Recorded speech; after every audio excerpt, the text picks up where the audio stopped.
Welcome back, everybody. Our first session is titled Asia Pacific Perspectives from China, and the session would be chaired by Professor S. Chandrasekhar, the JRD Tata Visiting Professor at ISSSP NIAS.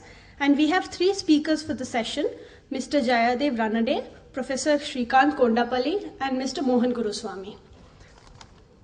Thank you. Thank you very much. Welcome back.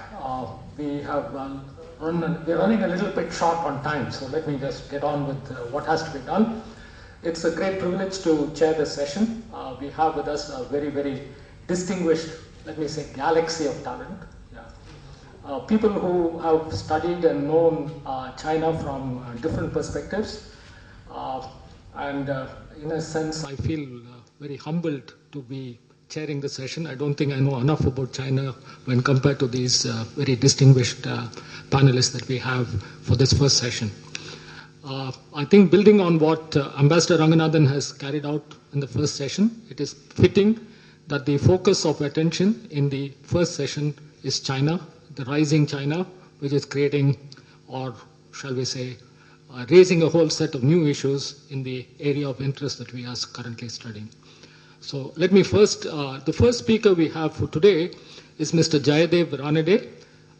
Mr. Ranade is not a person who is new to NIAS. He's come here several times before, and he's always been a pillar of support for many of the events that we've organized, especially on China. I am not going to give an elaborate introduction to Mr. Ranade. All of you know who he is and what he is. We have with us the good fortune of having at least two speakers who are familiar with the Chinese language. So Mr. Ranade is also good in understanding or deciphering the Chinese mind based upon the original Chinese writing. So without further ado, let me ask Mr. Ranade to give us a perspective. Now, just to remind the speakers, each of you have about 20 minutes, and I will try to intervene at an appropriate time just to make sure that we stick to the time limit. Please bear with me if I appear to be a little bit rude. I just think we need to finish on time, and maybe we can have some interesting discussions in the 20 minutes that is allotted for the discussions. Thank you very much. Thank you, Professor Chandrasekhar. I have noted that you're going to be a very strict chairman. I shall stick to time. Ladies and gentlemen, good morning. I'm a bit lucky compared to the other speakers today because I have a broad ambit. It's Chinese perspective, whereas they're going to discuss certain specific things. So I'm taking advantage of that. And let me start off by saying that the Chinese have made their views on the Asia Pacific explicitly clear. In fact, China's ambassador to the US, Cui Tan-kai, on the 20th of February, while speaking to a US audience, told the Americans that while they are undoubtedly the world's superpower and very important to China, they are also an Asia-Pacific power, but China is indigenous to the Asia-Pacific and will be there far longer. If there was any doubt about what he said, that was clarified separately by Professor Shui Yuntong, who is a Tsinghua University professor, close to the President, Xi Jinping. And he said that there has been no trust between the US and China. The Chinese have no trust in the US since 1989. And he described the relationship as competitive, after classifying it into three grades: cooperative, competitive, and confrontational. And he said this new type of big power relations that they are trying to fashion with the US is to prevent a competitive relationship from deteriorating into one of confrontation. So that sets the theme of how they look at the Asia Pacific. It's their territory. It's a test case, actually, where they want their place in the sun. They want to exercise dominance over an area which they consider theirs. It has been China's ambition for quite some time to wipe out the past humiliations and to regain the rightful place, or what they perceive as their rightful place. This has been articulated in various ways by Chinese leaders, But the most clear articulation was by Xi Jinping at the 18th Party Congress, where he enunciated the China dream. There are two things which strike a person on this China dream. First, it's a concept that represents a collective desire. It's a desire of the country, not of the individuals. Second, that it's a very muscular kind of vision. It's got nothing to do with the individual aspirations of a Chinese. And third, I think most importantly, is that it signaled that the Chinese leaders now feel that they are ready to start pushing for what they consider their rightful position. They feel that the time has come.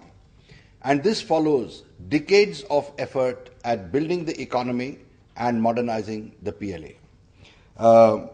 Naturally, the Navy was a focal point of attention in the modernization of the PLA, starting with the selection of Liu Huaqing by Deng Xiaoping. And as the armed forces began getting modernized, as they began getting modern weaponry and learning modern tactics, there was a perceptible hardening of position by China on issues of sovereignty and territorial integrity. Another thing began happening side by side, and that was the emergence into the top leadership positions of a Maoist indoctrinated leadership cadre. I say Maoist indoctrinated because virtually all of them joined during the Cultural Revolution. They lived through the Cultural Revolution, and despite the fact that many of them suffered at the hands of their tormentors, who were also Cultural Revolution cadres, they still joined the they still joined the Chinese Communist Party. To my mind, that indicates a certain mental attitude and a toughness, which I think is a factor that we must take into account while examining what China is all about and what their intentions are. There are a couple of other related factors that come in. One is the strength which Ambassador Ranganathan referred to just now, strength of Xi Jinping's position, and how, taking advantage of the political scenario that exists in China today, the effort by all the veteran cadres, regardless of factional affiliations, to band together to keep the party center intact has been utilized by Xi Jinping to strengthen himself. And he today heads a series of positions, apart from, of course, the three standard ones that we know of as President of China, as party chief, and as the chairman of the Central Military Commission. But he's also taken over three or four significant things. One, he's taken over all economic control, which is unprecedented. He's taken over the control of the security apparatus and elevated the level of the security apparatus at the third plenum to bring it on par with the PLA. And he has brought the PLA, and this is, I think, an important point. I'll come to it later again. He's brought the PLA even more directly under the ambit of the party by making it answerable to the Central Discipline Inspection Commission, which is the anti-corruption watchdog body of the party at the third party plenum. In other words, no one in the PLA can now interfere with the investigation that has been started against senior officers, except the chairman of the Central Discipline Inspection Commission, who is a member of the Politburo Standing Committee, or Xi Jinping, who is a member of the Politburo Standing Committee. All others are much lower. And here, I'll take a bit of a detour and make 2 points. One, there is a lot of discussion among certain analysts that, and you would have all heard it, that the PLA is acting on its own, or that the PLA is becoming autonomous, or that the PLA is being able to push its own agenda on foreign policy issues. I don't think one can be further from the truth on this. This is absolutely wrong. The party has a firm grip on the PLA. Promotions of officers are decided depending upon the political reliability which they are given by the political commissars in the PLA. The number of party cells in the PLA have expanded to well over 90,000. The controls on the PLA at various levels have increased, and there have been persistent and consecutive indoctrination programs in the PLA year after year.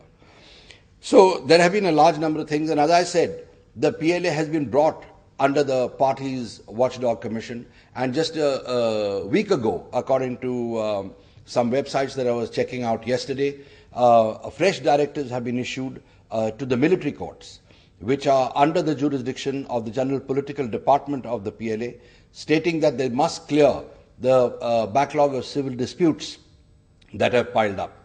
This is pertinent because most of the disputes relate to ownership of land and property. In other words, where the PLA has taken over certain land or certain certain facilities which are owned either by the peasantry or by local outfits. So there is a control taking place on that.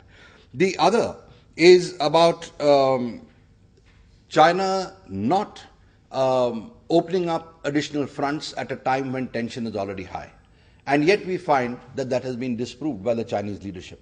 At a time when the South China Sea was hotting up, tensions were rising there, they expanded the kind of dispute by laying claim once again, or shall I say, raising the salience of the claim on St.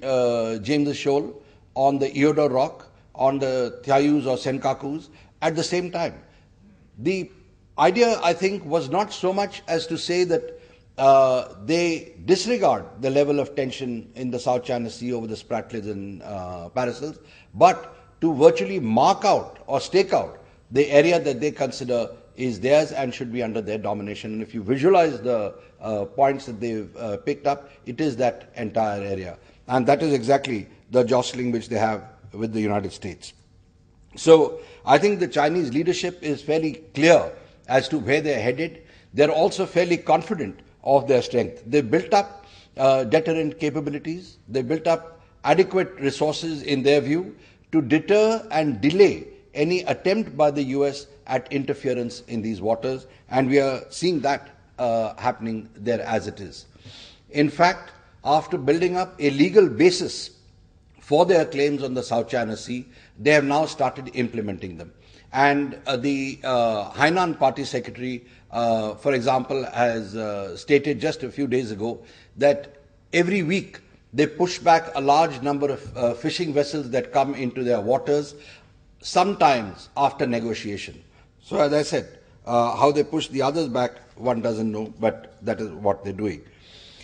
To conclude, from what I see of the manner in which things are shaping up, from the manner in which Xi Jinping has assumed control of the Thiayu Crisis Management Small Leading Group, and the way in which affairs are being directed, China is not about to withdraw from its claims over sovereignty and territorial issues in this area for a long time to come.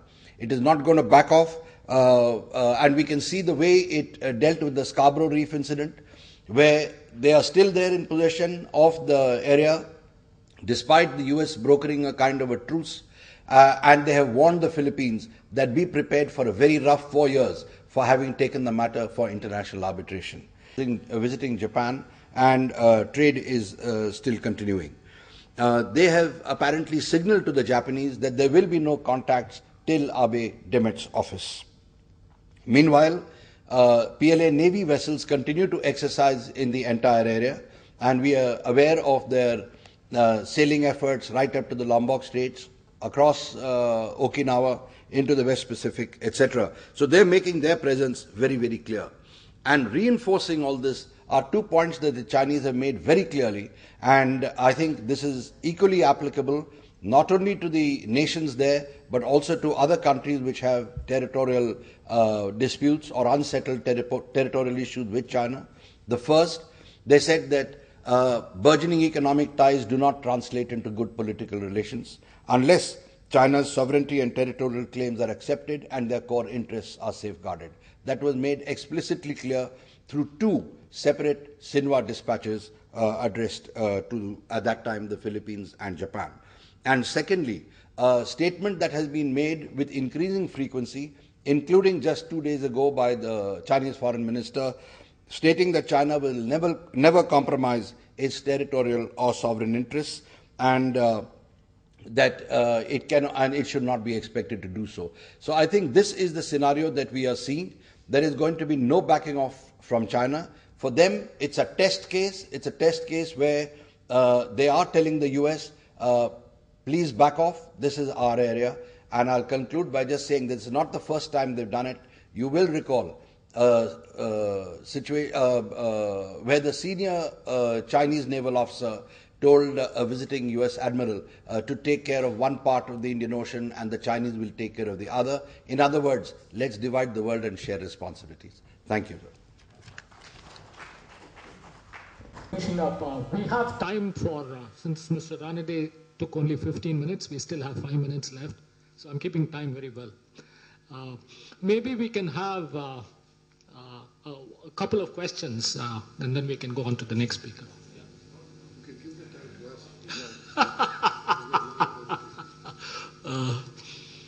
Any questions? Yeah, please. Thank you, sir.